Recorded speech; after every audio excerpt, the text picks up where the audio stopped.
Suspense.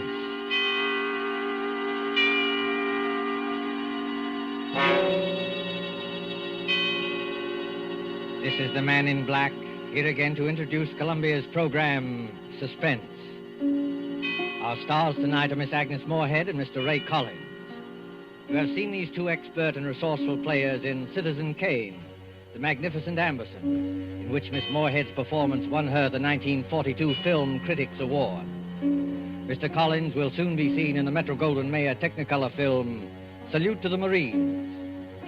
Miss Moorehead and Mr. Collins return this evening to their first love, the CBS microphone, to appear in a study in terror by Lucille Fletcher called The Diary of Sophronia Winters. The story told by this diary is tonight's tale of suspense. If you've been with us on these Tuesday nights, you will know that suspense is compounded of mystery and suspicion and dangerous adventure. In this series are tales calculated to intrigue you, to stir your nerves, to offer you a precarious situation, and then withhold the solution until the last possible moment. And so it is with the diary of Sophronia Winters and the performances of Agnes Moorehead and Ray Collins, we again hope to keep you in suspense.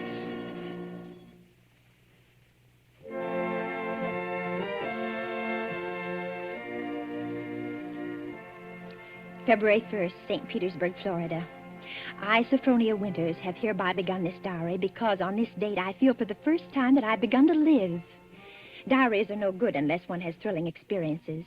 For 40 years, I've never had what could really be called a thrilling experience. But Papa's death has changed everything. Here I am in beautiful St. Petersburg with everything to start life anew, money in my purse, 2 suitcases full of new clothes, and a gorgeous new permanent wave. And Florida is really the land of romance. It doesn't matter whether you're 17 or 70. There are parties and dances and bingo games and flirtations for all. My landlady, in fact, tells me that people often become engaged and even married to perfect strangers overnight. I'm still shy, of course, but just the same, it's such fun and so thrilling to think one's fate may be just around the corner.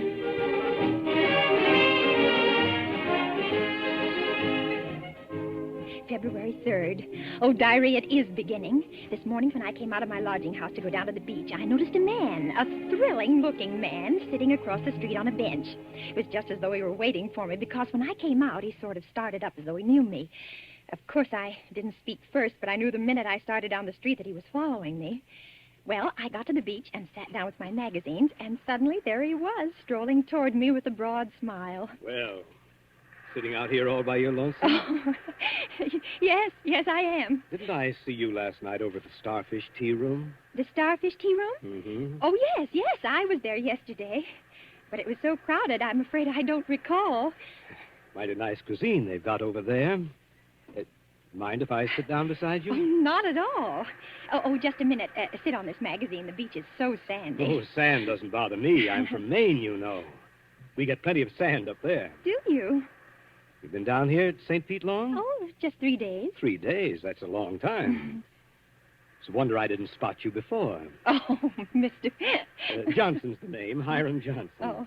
I come from Green Harbor, Maine. Run a big hotel up there summers. Well, that's my whole history in a nutshell. My name's Sophronia. Sophronia Winters. Sophronia? Uh-huh. Well, you know, that's quite a coincidence. My sister-in-law's name was Sophronia. Oh? Sophronia Johnson. You ever heard of her? She looked quite a bit like you, too. Sophronia Johnson? No, I'm afraid I haven't. Who was she? Someone very famous? I'm so ignorant about these things. Oh, that's all right.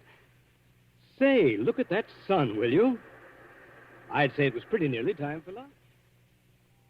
And Diary, darling, he is wonderful. Strong and kind, warm-hearted, so generous. I don't want to be like the other silly women in this town, but Hiram is different. There's something almost poetic about him, something sad and deep. You know, Sophronia, it's kind of mysterious, us finding that 9-point starfish on the beach together. My sister-in-law, Sophronia, used to collect 9-point starfishes. And to think your name's Sophronia, and you find a 9-point starfish with me. Well, it kind of draws us together, eh? Huh? What do you think? Really blow our names completely. as though I'd known him all my life. My landlady says it's foolish. But look at Romeo and Juliet. Weren't they foolish? What's the good of waiting, Sophronia? I've got to be back at the hotel in a week. We may never see each other again. Oh, Hiram, don't say that. I couldn't bear it. Then let's do it right away. Tomorrow? There's a parson out on Coral Avenue who'll do the job for us. We can take a nice moonlight drive out to the alligator farm afterward, have a nice shore dinner, then climb on board the Orange Blossom tomorrow night from Maine. Oh. Just think of Maine. The big dark pine woods, the sand, the bay. The two of us alone together. The two of us alone together.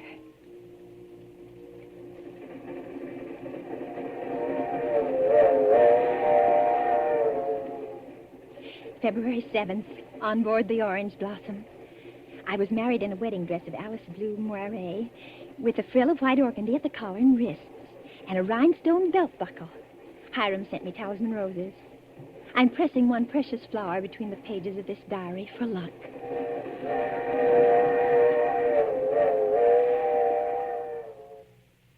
See it beyond this bend in a couple of minutes.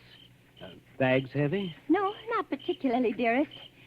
Oh, I can't get over that taxi man at the station. Imagine his insolence, saying he couldn't drive us over. Maybe he didn't have any gas. It happens sometimes around here. Well, anyway, I'm glad the weather's so mild. Can you imagine what it would be like in a blizzard? There's the place. Oh, wait a minute. I don't want to look until I put down these bags. Now, where? There. Through those big pine trees. Oh, it is big, isn't it? 125 rooms. So many fire escapes and balconies and porches and towers. I stayed in a hotel like that once years ago with Papa. It was very fashionable then. My grandfather built that place 50 years ago. Hasn't been changed much since. No? Well, of course, you've put in modern plumbing. Not yet. Here we are. Walk in. Oh, what's that? Just a foghorn out in the bay. Fog? We get it almost every night in this kind of weather. What are you locking the gate for? Why not? There's nobody coming in after us. Or going out again for a while. But I thought you said the hotel. The hotel's empty.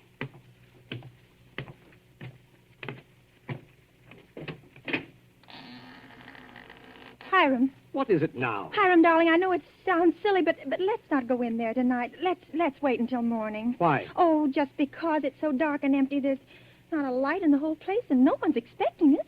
What do we eat? Where'll we sleep? Let's stay in the village just for tonight. I've got things to eat and a place to sleep. Come on. Oh, my arm.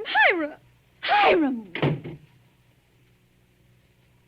Do you remember my telling you down in Florida about my sister-in-law, Sophronia? Well, that's her over there on the wall. Take a look at her. Hiram, you hurt me. Oh, well, this glass is very dusty. She must have died many years ago. But her face is sweet, very sweet. And her eyes, there's something very sad and wistful about her eyes. She was a murderess. She was hanged in Portland 25 years ago for the murder of my brother Ephraim, here in the lobby of this hotel. She murdered him in cold blood with an axe. That fire axe hanging over there on the wall. Hiram. It was a summer day. There were guests sitting out on the front porch in the rockers. It was just after lunch. My brother Ephraim was sitting at the desk counting his loose change. My mother was crocheting in that old wicker rocking chair. Sophronia came downstairs, humming a hymn. Oh, don't, Hiram. Please don't tell me any more. Why not? Well, it makes me nervous to hear it like this in this big shadowy lobby. And your eyes, Hiram. Your eyes. Hiram, you're acting so strange. Hiram, what's the matter with you, dear? I know it was a terrible tragedy, but it happened 25 years ago. Don't touch me, Sophronia. Don't touch you. Do you remember what I said to you in Florida? What did you say?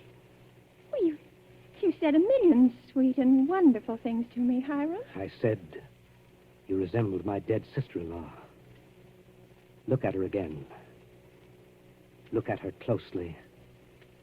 Sophronia. But why?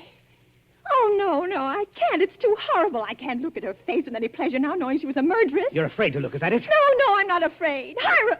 Hiram, please, my arm. Oh, very well. I'll look. Now, stand there quietly, like that.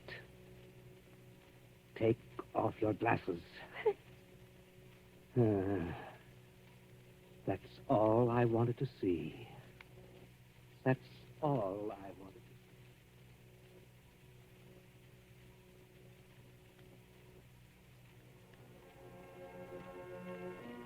February 13th, Green Harbor Hotel, Maine. I can't understand it. I try to fathom it, but my head aches and my heart is heavy. The hotel is deserted. Has been for 25 years. Everything is covered with spiders and cobwebs. Great dining room with its oak woodwork is alive with rats. And the row of broken rocking chairs on the front porch faces emptily out to sea. Does he mean this to be my home? He's downstairs in the shabby parlor, off the lobby, playing the harmonium.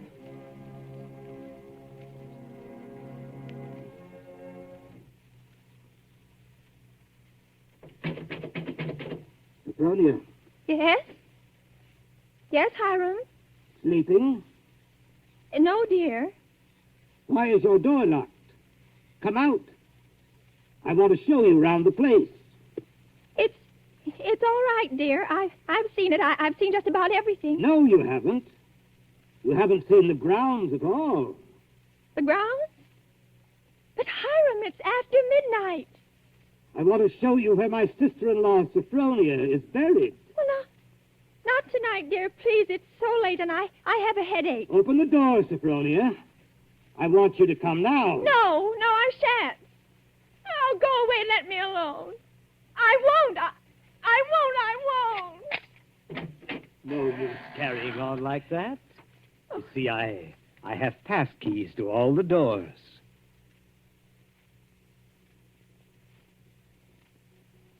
See, Sophronia. Beyond, where those 4 birches are standing, it's where my sister-in-law, Sophronia, was laid away 25 years ago. It was the biggest funeral in the neighborhood. Folks crowded outside the gate with the dozens trying to get a look, but we wouldn't let them. Buried her ourselves without a service out here by herself on the grounds. Ephraim's buried in town, but not Sophronia. I had a feeling I'd have to keep an eye on her even then. Keep an eye on her? I knew she was one of those restless sleepers who wouldn't stay quiet in her own grave. I knew before the year was out she'd find some way to start roaming around, hunting for mischief again. She was a young she-devil to the core, Sophronia. They could hang her till doomsday. Wouldn't do any good. You mean you think she haunts this hotel? No, not this hotel. She never had any use for it, alive or dead. No. She makes for the warmer climates. She was always a cold-blooded little fish, freezing and shivering all the time. Places like California and Texas and Florida, she makes for. Florida? Yes, that's one of her favorite haunts, particularly around St. Pete. She likes the flowers and the sun and the romance. Hiram, I feel cold. Do you mind if I go inside Just now? a minute. I haven't explained everything. You think I'm crazy, I guess. Crazy. But I'm a lot smarter than some people give me credit for. Because, you see, I have found her now. 3 times. Do you see that grove of birches over there? Under every one of them's a grave. I found her wandering the earth in disguise 3 times. And I've killed her 3 times. And it still doesn't do any good. She's still restless. You mean you've killed 3 different women? So now I keep another open grave to remind her. It's waiting now. Would you like to see it, Sophronia? No, Hiram. No, please, Are you afraid to see it, Sophronia? No, Hiram, you don't mean to say that you think, just because my name happens to be Sophronia, and that I look a little like... Think what, Sophronia? Nothing.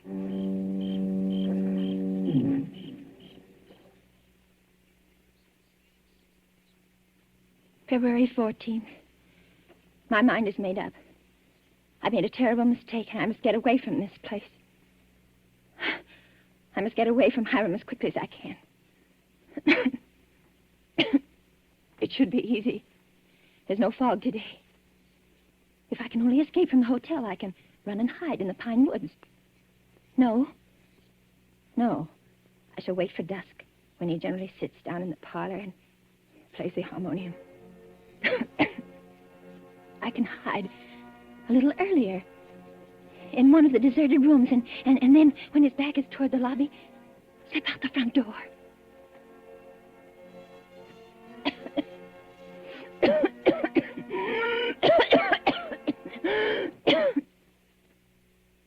Sophronia? Sophronia? Sophronia! Oh, there you are. What's the matter? Anything wrong? No, Hiram. You didn't want anything outside, did you? Because if you do, you'll have to ask me to get it for you. You see, I always keep the front door locked. Yes, Hiram. Yes, the back door, too. And all the doors leading out into the porches and fire escapes. And a good many of the windows. It makes one feel safe from thieves and peeping toms. Oh, you've got a cold. That's too bad. Yes. I must have caught it last night. Outdoors. The damn. You ought to be in bed. A good bed. The only good bed in the house is in my sister-in-law, Sophronia's old room. No, Hiram. I'm all right. Is this a little head cold? Oh, little head colds often develop into pneumonia. Why, it's too bad I didn't think of that before. You might have slept in it from the beginning. Here, up these stairs. What? What's the matter? Are you so weak? No. No, I'm all right. This room is the cleanest in the hotel, too. I've always had a sort of suspicion about it. You see, I've kept everything as it was. What's the matter? Nothing. It's just... It seems kind of familiar. No. It's just that seeing it so clean, seeing it as though someone were living here, as though they'd only just stepped out for a moment. It's as she left it that afternoon when she walked down to murder my brother. You see her needlework on the table with the needle sticking in it? And her hymn book still open? She was very fond of singing hymns, Sophronia was. Had a nice voice, too. I used to accompany her. Oh. I'll turn down the bed for you. Then you can get undressed while I go and make you some hot tea. No, I don't want any. Here's the closet. You can put on one of Sophronia's dressing gowns.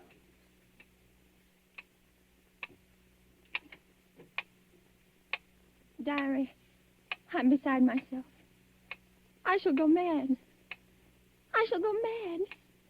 2 hours have passed since he locked the door upon me. Night's fallen and I'm alone. Alone in this horrible room with its hideous little mementos of death. I'm sitting here at her little wicker table trying to be calm, trying to write this. Somehow, when one writes about a thing, it doesn't appear so real. My hand is just brushed against her needlework. Her hymn book, where they still lie, waiting. I can bear having them near me no longer. I must get them out of sight. Anywhere. In that closet. A bureau door. Ready for your tea? No. Yes, Hiram. Why aren't you in bed? You'll take worse cold, you know. I'll get in bed in a minute. First, Oh. Brushing up on your needlework again? my needlework? You've got it in your hand. Have I? Oh, yes. Yes, so I have. But I wasn't working on it, Hiram. I swear I wasn't. I've never done a stitch of needlework in my whole life. I don't know one embroidery stitch from another. Let me show you. Look, I don't even know how to hold the needle. Get into bed, Sophronia. You're feverish. Before we go on, Hiram, before you go on thinking, we've got to have an understanding. You've got to let me explain. I was born in 1892 in Kalamazoo, Michigan. My name is Sophronia, that's true, but they name lots of people Sophronia. I was named for my grandmother. She had just died. No, you've got to listen to me. I've lived in Kalamazoo all my life. If you'd only just write a letter or send a wire. Well, I've never heard of Green Harbor in my whole life. I never went anywhere. For almost 10 years, I stayed home day in and day out nursing Papa. He had a stroke. I wasn't out of the house. It was the red brick house with the green shutters. 'Ready for your tea? No, yes, Hiram. Yes, Hiram. Why aren't you in bed? You'll take worse cold, you know. I'll get in bed in a minute. First, Ready for your tea?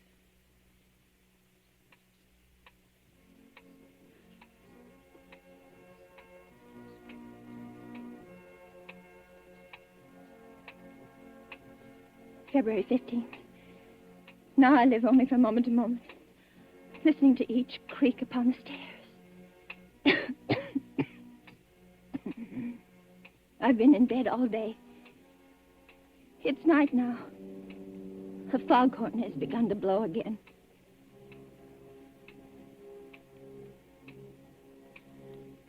February 19th. I woke up early this morning after a wretched night, and the date was burning in letters of fire in my brain. If he's planning to kill me, it'll be today. But the hours have been crawling on. It's almost midnight.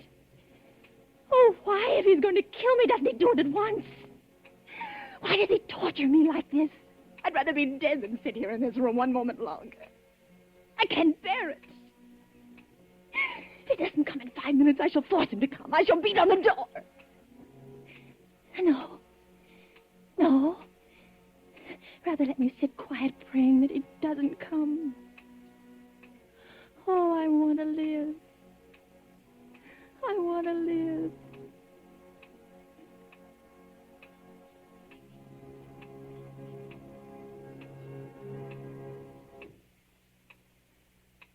Sophronia! It's come. Sophronia! Come downstairs. I want you to sing me a hymn. Sing? He never asked me to sing for him before. But she sang. I can't sing, dear. I told you that long ago. Did you? Well, I'd forgotten. And besides, how can I come downstairs when my door's locked? It's unlocked. Try it. Unlocked? Oh, no. How could it be? Oh, it is, and I never knew it. I never knew it. Coming? He unlocked it. Sometime while I was just sitting. Oh, why didn't I try a few more times? Why did I just sit there assuming? No, he'd have caught me anyway. He'd have known. But I might... Oh, now it's too late. He's going to kill me. Sophronia! Yes, Hiram. I'm coming.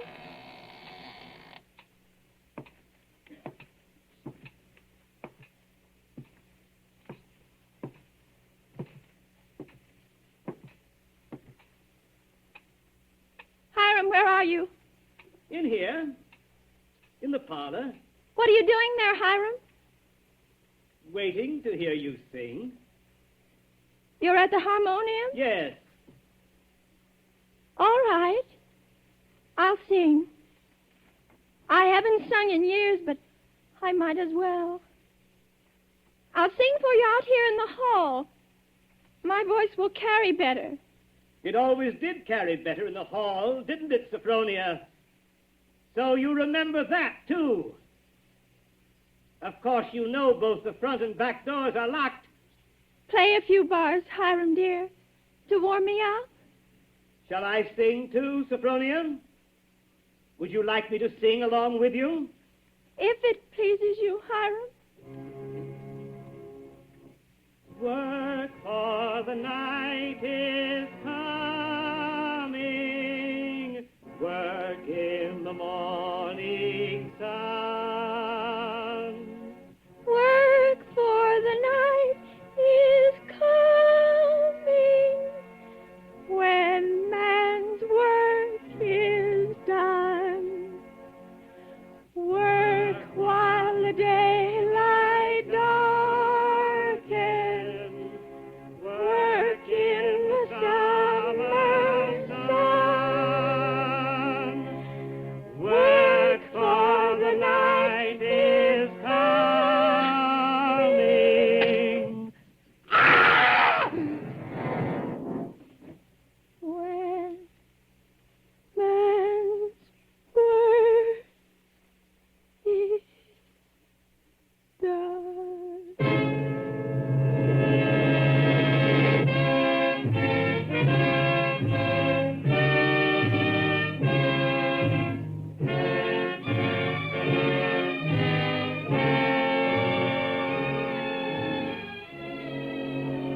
There is only one more page.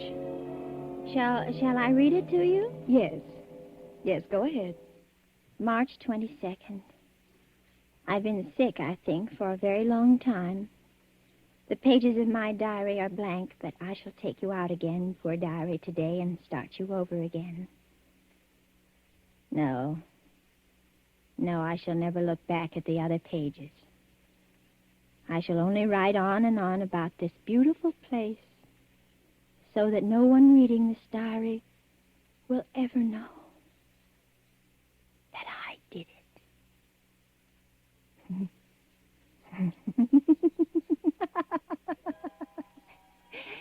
But I did do it, diary. I was smarter than he. When I opened that door at the head of the stairs and heard the music, when I saw the fire axe still hanging on the wall. Oh, I was so cautious. So terribly cautious. I tiptoed like a little mouse, even as I sang the hymn into that room where he was playing. But I was clever, so much cleverer than he. I kept on singing. And now I'm free. Free as a bird. I'm free and you shall never catch me now, not this time or ever again, because he's dead. Isn't he, Nurse? Nurse, isn't my dear brother-in-law, Hiram, really dead? Yes, miss. He's dead. And now I'll thank you to hand me that diary. The doctor doesn't approve of the patient's writing anything.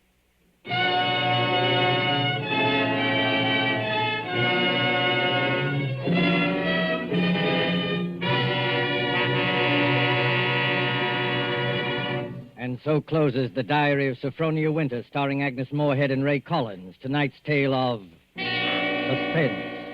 This is your narrator, the Man in Black, who conveys to you Columbia's invitation to spend this half hour in suspense with us again next Tuesday, when Richard Dix, Gail Page, and Montague Love star in Death Flies Blind. The producer of these broadcasts is William Spear, who with Ted Bliss, the director, Lud Gluskin, the musical director, Lucian Mohowick, the composer, and Lucille Fletcher, the author, collaborated on tonight's Suspense.